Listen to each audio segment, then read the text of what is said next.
Hello friends, स्वागत है आपका टीडीएम क्लासेस पे। मैं तिलक आप लोगों का स्वागत करता हूं। आज के इस नए वीडियो रेस्पिरेटरी सिस्टम के अंतर्गत एक ऑर्गन है साथियों, लंग्स, जिसे फेफड़ा या फिर हिंदी में फुफ्फुस के नाम से भी जाना जाता है। तो पिछले वीडियो में हमने चर्चा किया था कि जो एयर की एंट्री है नोज से होता हुआ, फेरिंग्स से होता हुआ, फिर लैरिंग्स से होता हुआ एक विंड पाइप होता है जिसे हम ट्रेकिया के नाम से जानते हैं। ट्रेकिया से होता हुआ हमारी जो एयर की एंट्री है लंग्स तक हुए रहती है। तो जो हमारा एयर है, एयर का मतलब होता है मिक्सचर ऑफ गैसेस। तो जो गैसेस है वो कहाँ से, नोज से होता हुआ, फिर फेरिंग्स से होता हुआ, लैरिंग्स से होता हुआ, विंड पाइप जिसको क्या बोलते हैं, ट्रेकिया से होता हुआ लंग्स तक हमने एयर की एंट्री करवाई थी। तो पिछले वीडियो में हमने एयर कहाँ, नोज, फेरिंग्स, लैरिंग्स, ट्रेकिया के बारे में अच्छे से अध्ययन कर चुके हैं। आज के वीडियो में हम पढ़ेंगे कि लंग्स होता क्या है तथा लंग्स कहाँ पर स्थित होता है और इस लंग्स में रेस्पिरेशन की प्रक्रिया किस प्रकार से संपन्न होती है और इस लंग्स का रेस्पिरेशन की प्रोसेस में क्या महत्वपूर्ण योगदान है। उन सभी चीज़ों के बारे में आज के इस वीडियो में अध्ययन करने का प्रयास करेंगे तथा समझने का प्रयास करेंगे, और हम ताकि जो आगामी जितने भी प्रतियोगी परीक्षाएं हैं और वहां से या फिर इस लंग्स या फिर रेस्पिरेशन वाले टॉपिक से जितने भी प्रश्न बन सकते हैं उन सभी प्रश्न को बनाने के उद्देश्य से ही इस टॉपिक को हम अच्छे से समझने का प्रयास करेंगे। तो चलिए शुरुआत करते हैं। आज हम लंग्स की अगर मैं बात करूं तो उसे हिंदी में फेफड़ा या फिर फुफ्फुस के नाम से भी जानते हैं। इसे हिंदी में फेफड़ा या फिर फुफ्फुस के नाम से जानते हैं। अगर इसके लोकेशन की मैं बात करूं,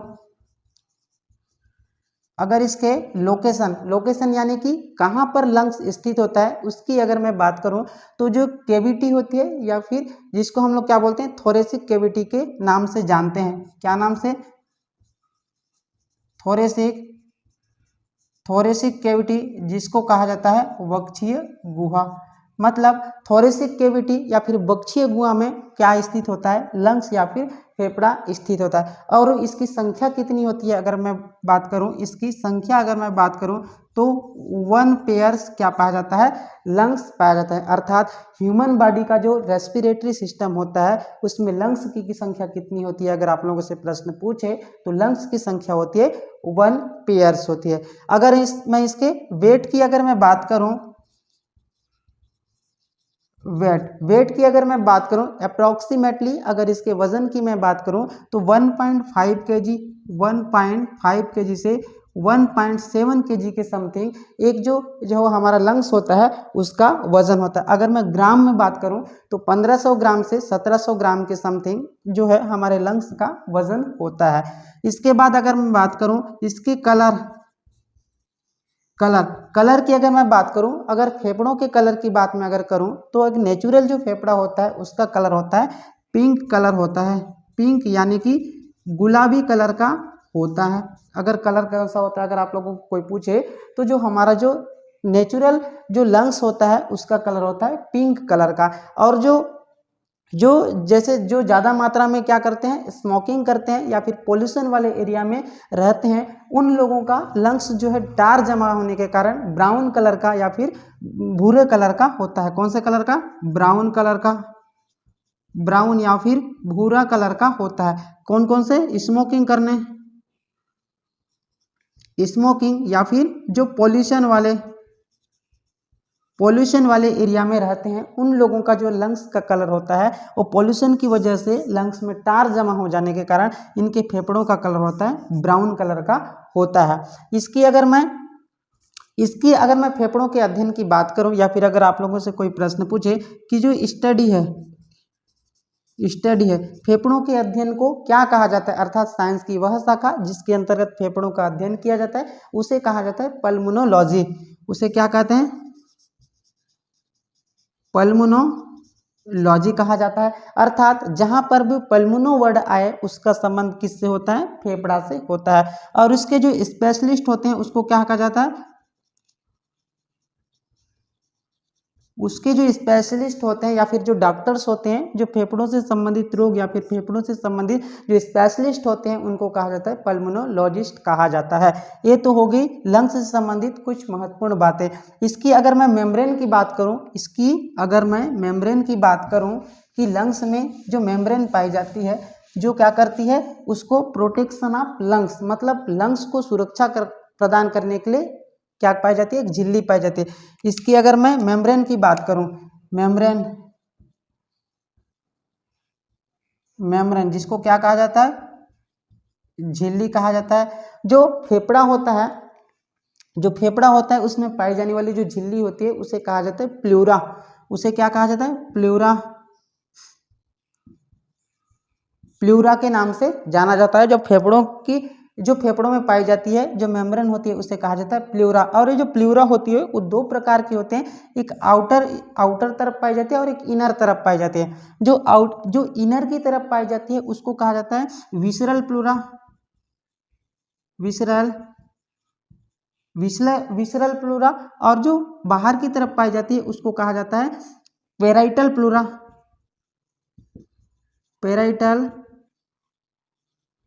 पेराइटल प्लूरा। अगर मैं लंग्स के स्ट्रक्चर की बात करूं तो ये इस प्रकार से आपका लंग्स हो गया, ये जो लंग्स के सबसे समीप की ओर जो पाई जाती है, ये जो लंग्स के एकदम समीप की ओर पाई जाती है, जो मेम्ब्रेन होती है उसको कहा जाता है, उसको क्या कहा जाता है, विसरल प्लूरा, विसलर प्लूरा या फिर आंतरिक प्लूरा, आंतरिक प्लूरा के नाम से जाना जाता है। और जो इसके बाद जो लेयर पाई जाती है, विसरल प्लूरा के बाद जो लेयर पाई जाती है उस लेयर को क्या कहा जाता है, पेराइटल लेयर के नाम से जाना जाता है या फिर पेराइटल प्लूरा के नाम से जाना जाता है। पेराइटल प्लूरा या फिर बाह्य प्लूरा के नाम से जाना जाता है। और इसके मैं वर्क की बात करूं तो ये क्या वर्क करता है, जो प्लूरा होती है या फिर जो मेम्ब्रेन होती है वो क्या करती है, लंग्स को प्रोटेक्शन प्रदान करने का काम करती है। क्योंकि लंग्स एक सॉफ्ट ऑर्गन होता है, इसको सुरक्षा प्रदान करने का काम किसका होता है, प्लूरा का काम होता है। प्रोटेक्शन ऑफ लंग्स क्या काम करती है, लंग्स को सुरक्षा प्रदान करने का काम करती है। और इस लंग्स में एक फ्लूइड पाया जाता है, उस फ्लूइड को कहा जाता है, उस फ्लूइड को प्लूरा फ्लूइड के नाम से भी जाना जाता है। इसके अंदर क्या पाया जाता है, फ्लूइड पाया जाता है, फ्लूइड जिसको प्लूरा फ्लूइड के नाम से भी जाना जाता है। और इसका काम भी क्या होता है, अगर आप लोगों से प्रश्न पूछे तो लंग्स को प्रोटेक्शन प्रदान करने का काम होता है प्लूरा फ्लूइड का। ये तो हो गया लंग्स से संबंधित कुछ इंपॉर्टेंट बातें। आगे हम देखते हैं कि लंग्स किस प्रकार से काम करता है रेस्पिरेशन की प्रक्रिया में। और एक बात, जो हमारा लेफ्ट लंग्स होता है वो जो है राइट लंग्स की तुलना में थोड़ा सा छोटा होता है। लेफ्ट लंग्स जो है राइट लंग्स की तुलना में छोटा होता है, मतलब लेफ्ट लंग थोड़ा सा स्मॉल होता है। इस प्रकार मैं एक स्ट्रक्चर या फिर डायग्राम के रूप में आप लोगों को समझाता हूं। इस प्रकार आप सब जानते हैं ये क्या है, ट्रेकिया वाला पार्ट है, ये क्या है, ट्रेकिया वाला पार्ट है। यहां पर से ये ट्रेकिया वाला पार्ट है और ये क्या है, लंग्स है। वन पेयर लंग्स पाया जाता है, आप सभी जानते हैं, वन पेयर लंग्स पाया जाता है, इसको बोलते हैं लेफ्ट लंग्स, इसको बोलते हैं राइट लंग्स। ये हो गया लेफ्ट हो गया और ये हो गया राइट लंग्स हो गया। इस प्रकार आप डायग्राम के माध्यम से और अच्छी तरह से समझ सकते हैं। इसको आप नोट डाउन करते जाएंगे तो और भी आपको आसानी होगा इस टॉपिक को समझने में। तो इस प्रकार इसको देखते हैं कि ये वाला पार्ट्स हो गया ट्रेकिया वाला, ट्रेकिया से एंट्री होती है, एयर की एंट्री होती है, ट्रेकिया से एयर की एंट्री हो रही है, ट्रेकिया से किसकी एंट्री हो रही है, एयर की एंट्री हो रही है। ये क्या है, एयर मतलब मिक्सचर ऑफ गैसेस। अभी मैंने ऑक्सीजन वर्ड कहीं पर भी यूज नहीं किया है क्योंकि हमने एयर ले रखा है, अभी भी एयर ही ले रहे हैं। ये हो गया, एयर को हम इस प्रकार से ट्रेकिया के माध्यम से लंग्स तक पहुंचा रहे हैं। हम पहले ही से समझ चुके हैं कि ट्रेकिया का काम होता है एयर को लंग्स तक पहुंचाना, ट्रांसफर करने का काम किसका रहता है, ट्रेकिया का काम रहता है। तो ये हो गया ट्रेकिया। ट्रेकिया वाला पार्ट जो है आगे जाकर क्या करता है, जो ट्रेकिया वाला पार्ट, मैंने कहा लेफ्ट लंग्स जो है राइट लंग्स की तुलना में थोड़ा सा छोटा होता है। तो छोटा होने का कारण क्या है, इसको भी समझ लेते हैं। जो लेफ्ट लंग्स होता है उस वहीं पर एक क्या पाया जाता है, एक नोच पाया जाता है जिसको बोलते हैं कार्डियक नोच। जिसको किस नाम से जाना जाता है, जिसको कार्डियक नोच के नाम से भी जाना जाता है। कार्डियक नोच के नाम से जाना जाता है। और साइंस में कहीं पर भी कार्डियक वर्ड आता है उसका संबंध होता है किससे, हार्ट से संबंध होता है। उसका संबंध किससे होता है, हार्ट से संबंधित होता है। अर्थात जो कार्डियक, जिसको हिंदी में कहा जाता है हृदय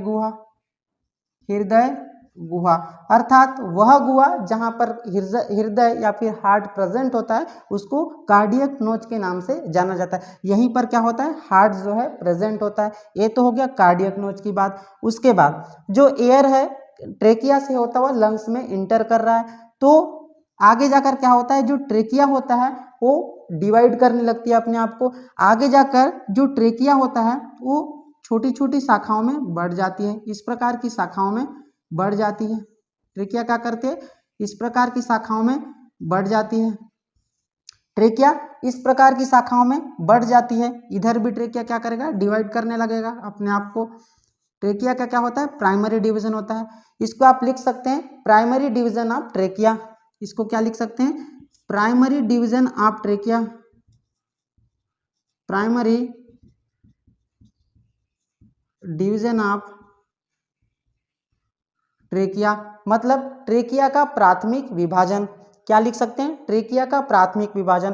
प्राइमरी डिवीजन ऑफ ट्रेकिया वो क्या कहलाता है, ब्रोंकाई कहलाता है। जब ट्रेकिया का प्रथम बार विभाजन होता है तो उसको किस नाम से जाना जाता है, ब्रोंकाई के नाम से जाना जाता है। अर्थात ट्रेकिया का प्राथमिक विभाजन क्या कहलाता है, ब्रोंकाई कहलाता है। आगे जाके जो ब्रोंकाई होता है या फिर जो ट्रेकिया होता है वो सेकेंडरी बार डिवाइड होने लगते हैं। ट्रेकिया सेकेंडरी बार डिवाइड होने लगती है। ट्रेकिया क्या करती है, सेकेंडरी बार डिवाइड होने लगती है। इस प्रकार से ट्रेकिया का क्या हो जाता है, फिर से विभाजन हो जाने लगता है। इस प्रकार ट्रेकिया का फिर से विभाजन होने लगता है। अर्थात सेकेंडरी डिवीजन ऑफ ट्रेकिया, इसको क्या लिख सकते हैं, secondary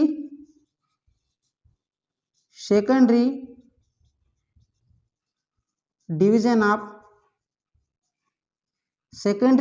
of trachea and primary division of bronchi. क्योंकि ट्रेकिया का तो दूसरी बार विभाजन हो रहा है, लेकिन जो हमारा ब्रोंकाई है उसका फर्स्ट बार डिवीजन हो, तो क्या लिख सकते हैं, and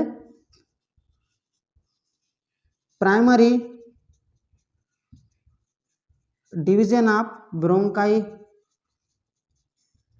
primary division of bronchi अर्थात ट्रेकिया का दूसरी बार विभाजन तथा ब्रोंकाई का प्राथमिक विभाजन क्या कहलाता है, ब्रोंकियोल्स कहलाता है। क्या कहलाता है, ब्रोंकियोल्स कहलाता है। क्या कहलाता है, ब्रोंकियोल्स कहलाता है। क्या कहलाएगा, ब्रोंकियोल्स कहलाएगा। मतलब सेकेंडरी डिवीजन ऑफ ट्रेकिया और प्राइमरी डिवीजन ऑफ ब्रोंकाई, अर्थात ट्रेकिया का दूसरी बार विभाजन तथा जो ब्रोंकाई है उसका प्रथम बार विभाजन क्या कहलाता है, ब्रोंकियोल्स कहलाता है। मतलब ये छोटी छोटी शाखाएं डिवाइड हुई है, वो हम किस नाम से जानते हैं, ब्रोंकियोल के नाम से जानते हैं। उसके बाद फिर से क्या होता है, ब्रोंकियोल्स का विभाजन होने लगता है। अर्थात ट्रेकिया का तीसरी बार विभाजन होता है तो किस नाम से जाना जाएगा। ये तो हमने देखा कि आगे जाकर जो ब्रोंकियोल्स है वो छोटी छोटी क्या किसमें, इस प्रकार जो अंगूर की जैसी संरचना में क्या हो जाती है, बदल जाती है। इस प्रकार से फूल जाती है, आगे जाकर क्या हो जाती है, फूल जाती है। इस प्रकार आगे जाकर फूल जाती है। जो ट्रेकिया है तीसरी बार डिवाइड होती है तो आगे जाकर फूल जाती है। इसको क्या कहा जाता है, एल्वियोलाई के नाम से जाना जाता है। एल्वियोलाई, जिसको हिंदी में क्या कहा जाता है, कुपिकाएं। इसको हिंदी में क्या कहते हैं, कुपिकाएं कहते हैं। अगर इसकी स्ट्रक्चर की अगर मैं बात करूं तो ग्रेप्स लाइक इसकी स्ट्रक्चर होती है, अर्थात अंगूर जैसी जो संरचनाएं होती है उसको एल्वियोलाई के नाम से जाना जाता है। और अगर इसको मैं बात करूं तो टर्सरी डिवीजन ऑफ ट्रेकिया, क्या लिख सकते हैं, tertiary division of trachea and secondary division of and secondary division of bronchi, bronchi का दूसरी बार विभाजन, and secondary division of bronchi and primary division of bronchioles, and क्या लिख सकते हैं, primary division of bronchioles and primary division of bronchioles, primary division of bronchioles. इस प्रकार जो टर्सरी डिवीजन ऑफ ट्रेकिया अर्थात ट्रेकिया का तीसरी बार विभाजन तथा ब्रोंकाई का दूसरी बार विभाजन तथा ब्रोंकियोल्स का प्रथम बार विभाजन क्या कहलाता है, एल्वियोलाई या फिर कूपिका कहलाता है। और जो ये कूपिका होती है या फिर एल्वियोलाई होती है, इसकी जो संरचना होती है अंगूर के जैसी संरचना होती है, क्योंकि हमारी जो क्या होती है ब्रोंकियल्स है आगे जाकर क्या होती है अंगूर की जैसी संरचनाओं में फूल जाती है, जिसे हम क्या कहते हैं एल्वियोलाई कहते हैं। और इस एल्वियोलाई में क्या हो जाता है, एल्वियोलाई में एक सरफेस एरिया रहता है, उस सरफेस एरिया में क्या होता है एक्सचेंज ऑफ गैसेस। जो एल्वियोलाई होता है इसी वाले पार्ट्स में क्या होता है एक्सचेंज ऑफ गैसेस, क्या होता है एक्सचेंज ऑफ गैस, अर्थात गैसों का जो ट्रांसफर होता है वो कहाँ पर होता है कूपिकाओं में होता है। और ऑक्सीजन क्या होता है, ऑक्सीजन क्या होता है इन होती है और CO2 क्या होती है आउट होती है। मतलब जो एल्वियोलाई वाला पार्ट्स है वहां पर क्या होती है सरफेस एरिया पाया जाता है, और उस सरफेस एरिया में क्या होता है एक्सचेंज ऑफ गैसेस अर्थात गैसों का क्या होता है ट्रांसफर होता है, और उसके तहत क्या होता है ऑक्सीजन अंदर होती है और कार्बन डाइऑक्साइड बाहर होती है। तो जो एल्वियोलाई होता है वो क्या करती है गैसों के एक्सचेंज का कार्य करती है, अर्थात प्यूरिफिकेशन का काम कौन करता है, प्यूरिफिकेशन का काम कौन करता है एल्वियोलाई करता है। तो आगे हम समझेंगे कि गैसों का एक्सचेंज किस प्रकार से होता है, इसको थोड़ा सा समझने का प्रयास करते हैं। Exchange of gases, exchange of gases को अगर मैं समझाना चाहूँ तो जो एक्सचेंज ऑफ गैसेस को यहीं पर समझा देता हूँ। एक्सचेंज ऑफ गैसेस क्या होता है, एक्सचेंज ऑफ गैसेस ये कहाँ पर होता है एल्वियोलाई में होता है। अब एल्वियोलाई के स्ट्रक्चर की अगर मैं बात करूं तो ये अंगूर के जैसे क्या होती है संरचना होती है, आप सभी जानते हैं फूलकर अंगूर के जैसी संरचना होती है। और अगर मैं इन्वायरमेंट के जो ऑक्सीजन और कार्बन डाइऑक्साइड की अगर मैं बात करूं तो जो इन्वायरमेंट का जो CO2 होता है वो क्या होता है कम होता है, और जो इन्वायरमेंट का जो ऑक्सीजन होता है वो क्या होता है अधिक होता है। अर्थात इन्वायरमेंट में जो कार्बन डाइऑक्साइड होता है वो कम होता है, और जो वातावरण में पाया जाने वाला जो ऑक्सीजन होता है वो अधिक होता है। और जो हमारा एल्वियोलाई है जो लंग्स के अंदर पाया जाता है, वो एल्वियोलाई के अंदर जो ऑक्सीजन होती है उसकी मात्रा क्या होती है कम होती है, और जो कार्बन डाइऑक्साइड होती है उसकी मात्रा अधिक होती है। और हम जानते हैं कि एक प्रोसेस होता है जिसको बोलते हैं डिफ्यूजन या फिर विसरण की प्रक्रिया, जिसमें क्या होता है गैसें या फिर एयर है वो अधिक दाब से कम दाब की ओर क्या करती है प्रवाहित होती है या फिर ट्रांसफर होती है। तो अधिक से उच्च दाब से कम दाब की ओर प्रवाहित होना क्या कहलाता है डिफ्यूजन कहलाता है। और ये जो प्रोसेस होती है उसको क्या किस नाम से जाना जाता है डिफ्यूजन के नाम से जाना जाता है, जिसको हिंदी में कहते हैं विसरण, जिसमें उच्च दाब से निम्न दाब की ओर गैसों का प्रवाह क्या कहलाता है डिफ्यूजन या फिर विसरण कहलाता है। तो इस प्रकार देखो कार्बन डाइऑक्साइड की मात्रा क्या है कम है, तो जो कार्बन डाइऑक्साइड है किधर जाएगा आउट होगा बाहर की ओर प्रवेश करेगा, और ऑक्सीजन ज़्यादा है तो ज़्यादा से अंदर की ओर ज़्यादा से कम की ओर, मतलब बाहरी वातावरण से एल्वियोलाई यानी कि लंग्स की ओर इंटर करती है। तो इस प्रकार गैसों का एक्सचेंज एल्वियोलाई के अंदर होता है। इस प्रकार हमने आज की वीडियो में देखा, आज की वीडियो में हमने क्या सीखा, आज की वीडियो हमने देखा कि सबसे पहले जो एयर होती है, सबसे पहले जो एयर होती है एयर कहाँ एंट्री करती है नोज में एंट्री करती है, नोज से फेरिंग्स वाले पार्ट में एंट्री करते हैं, फेरिंग्स से होता हुआ कहाँ जाता है लैरिंग्स